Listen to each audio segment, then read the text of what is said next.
Video में मैं guarantee देता हूँ कि एनसीईआरटी का हर एक लाइन कवर होगा और तुम्हारा सारे एग्जाम्स क्लियर होंगे, सब कुछ समझ में आएगा। सो लेट्स गेट स्टार्टेड, जिससे हम कम से कम टाइम में फिनिश करें। तो यार सबसे पहले एक बेसिक सा क्वेश्चन सोचो। तो जब भी हम किसी भी प्लांट को बाहर से देखते हैं तो हमें क्या दिखाई देता है? हमें दिखाई देता है रूट्स, स्टेम्स, फ्लावर्स, लीव्स, मतलब प्लांट का एक एक्सटर्नल स्ट्रक्चर। लेकिन जब हम प्लांट को अंदर काट के देखें तो हमें दिखेगा कि प्लांट के अंदर भी अंदर कई सारे स्ट्रक्चर्स होते हैं। इन इंटरनल स्ट्रक्चर्स को ही स्टडी करना ही प्लांट एनाटॉमी कहलाता है। अब एनसीईआरटी यहाँ पे एक इंपॉर्टेंट ऑब्जर्वेशन बताती है।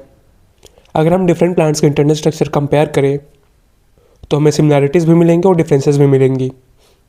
जैसे एनिमल्स में टिश्यूज और ऑर्गन्स होते हैं, वैसे प्लांट्स में भी सेल मिलकर टिश्यूज बनाते हैं और टिश्यूज मिलकर ऑर्गन्स बनाते हैं। तो हायरार्की कुछ ऐसी होती है, सेल से टिश्यूज बनता है एंड टिश्यूज से ऑर्गन। और प्लांट में 3 ऑर्गन्स होते हैं, रूट्स, स्टेम्स और लीव्स। सभी ऑर्गन्स का इंटरनल स्ट्रक्चर अलग अलग होता है और यही हम इस चैप्टर में डिटेल में पढ़ेंगे। पहले टिश्यूज को सेल टाइप के बेसिस पे क्लासीफाई किया जाता था। बाद में साइंटिस्ट ने उनके स्ट्रक्चर और लोकेशन के बेसिस पे क्लासीफाई करना स्टार्ट कर दिया। उनको ये ज़्यादा यूज़फुल लगा। इस बेसिस पे प्लांट टिश्यूज को 3 क्लासिफिकेशन में डिवाइड किया गया है: epidermal tissue system, ground tissue system and third one is vascular tissue system. अब हम तीनों को एक एक करके समझते हैं।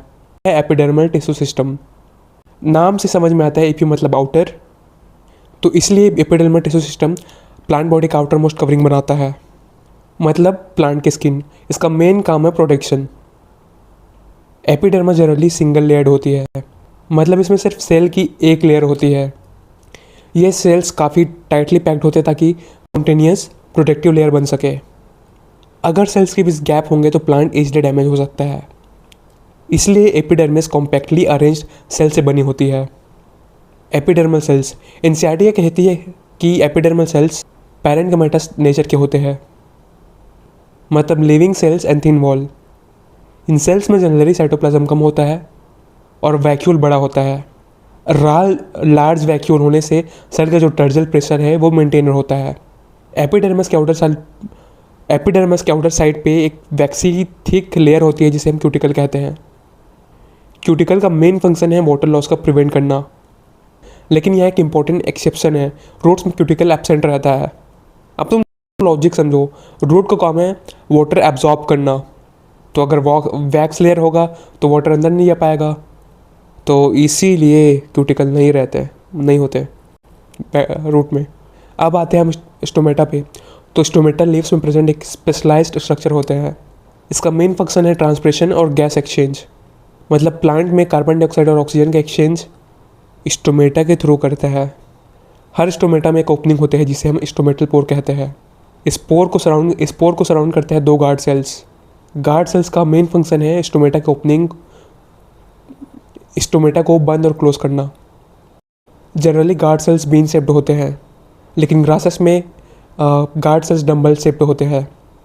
अगर डायग्राम को ध्यान से देखोगे तो स्टोमेटल पोर से दूर वाली गार्ड सेल्स की जो लाइनिंग है वो पतली है और पोर्स के पास वाली मोटी है, और यही स्ट्रक्चर स्टोमेटल ओपनिंग को रेगुलेट करने में हेल्प करता है। गार्ड सेल्स में क्लोरोप्लास्ट भी प्रेजेंट होता है। ये इंटरेस्टिंग है क्योंकि सामान्य एपिडर्मल सेल्स में क्लोरोप्लास्ट नहीं होते, इसलिए गार्ड सेल्स फोटोसिंथेसिस भी कर सकते हैं। आपका क्वेश्चन बन सकता है, कभी कभी गार्ड सेल्स के आसपास कुछ स्पेशलाइज्ड एपिडर्मल सेल्स भी होते हैं। इन्हें कहते हैं हम सब्सिडरी सेल्स। इनका काम गार्ड सेल्स को सपोर्ट करना है। अब जब हम स्टोमेटल पोर, गार्ड सेल्स और सब्सिडरी सेल्स को इन तीनों को एक यूनिट के रूप में देखते हैं तो इसे कहते हैं हम स्टोमेटल अपैरेटस। एपिडर्मल से कुछ स्पेशल स्ट्रक्चर भी निकल सकते हैं जिन्हें हम एपिडर्मल अपेंडेजेस कहते हैं।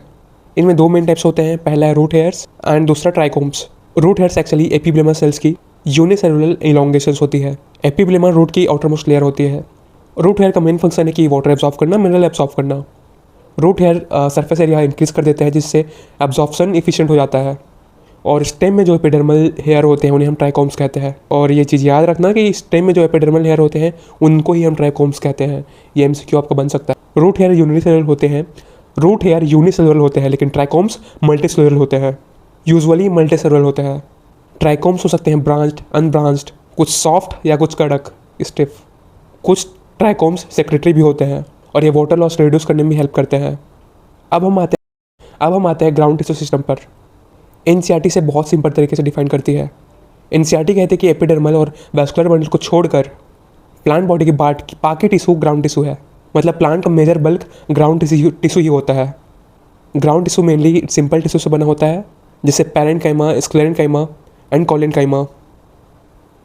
पैरेन्काइमेटस सेल्स यूजुअली प्रेजेंट होते हैं हमारे कॉर्टेक्स में, pericycle, pith and medullary race पे।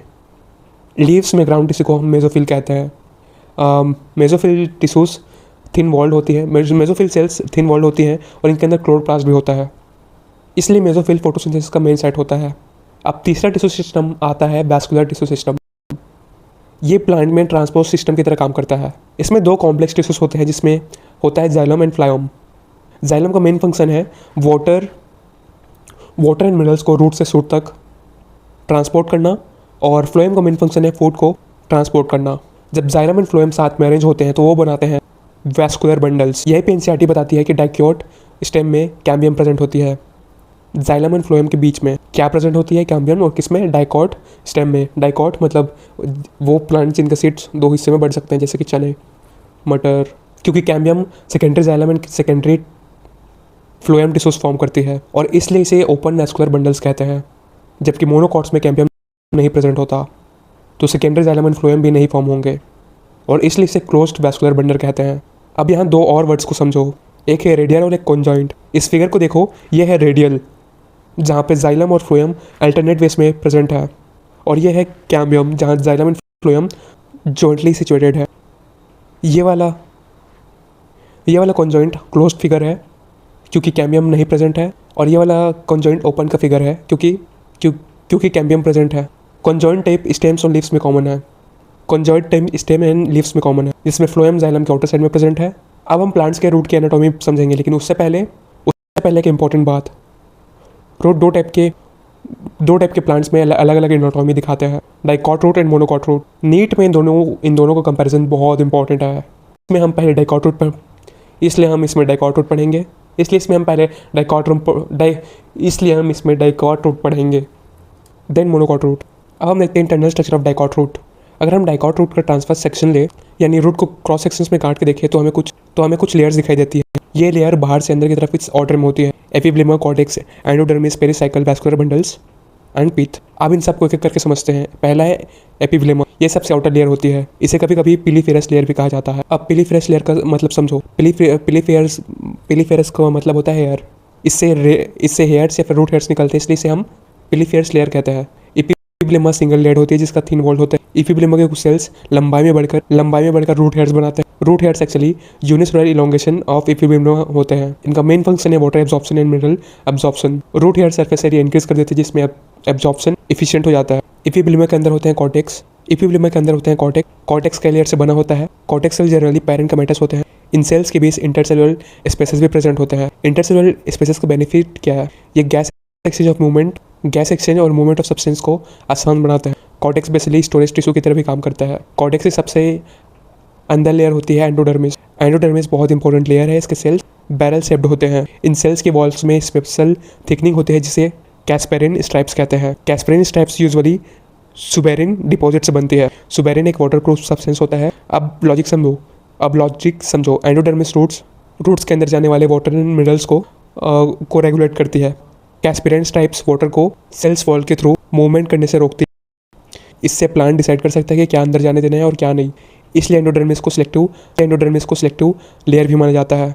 एंडोडर्मिस के कुछ सेल्स थिन वॉल्ड रहते हैं और इन सेल्स को पैसिव सेल्स कहते हैं। पैसिव सेल्स यूजुअली प्रोटोजाइलम के सामने प्रेजेंट होती है। इनका फंक्शन है वाटर ट्रांसपोर्ट को अलाउ करना। एंडोडर्मिस के अंदर होती है पेरिसाइकल जनरली सिंगल लेयर्ड पेरिकामेटल सेल से बनी होती है। इसका रोल बहुत इंपॉर्टेंट है। इसके पेरिसाइकल से ही बनता है राइटर रूट्स, मतलब रूट्स के साइड ब्रांचेस पेरिसाइकल से बने हैं। डाइकॉट रूट्स में सेकेंडरी ग्रोथ भी पेरिसाइकल से इनिशिएट हो सकती है। रूट के सेंट्रल रीजन में जाते हैं जहाँ वैस्कुलर टिश्यूज प्रेजेंट होते हैं। वैस्कुलर बंडल टिश्यूज का अरेंजमेंट रेडियल होता है, मतलब जाइलम एंड फ्लोएम अलग अलग रेडाई पर अल्टरनेट पोजीशन में अरेंज होते हैं। मतलब xylem and phloem directly attach नहीं होते हैं, उनके बीच कंजक्टिव टिश्यूज होते हैं। जनरली जाइलम 2 से 4 आर्म बनाता है, जिसे dry hard, tetra hard, try hard ऐसा बोलते हैं।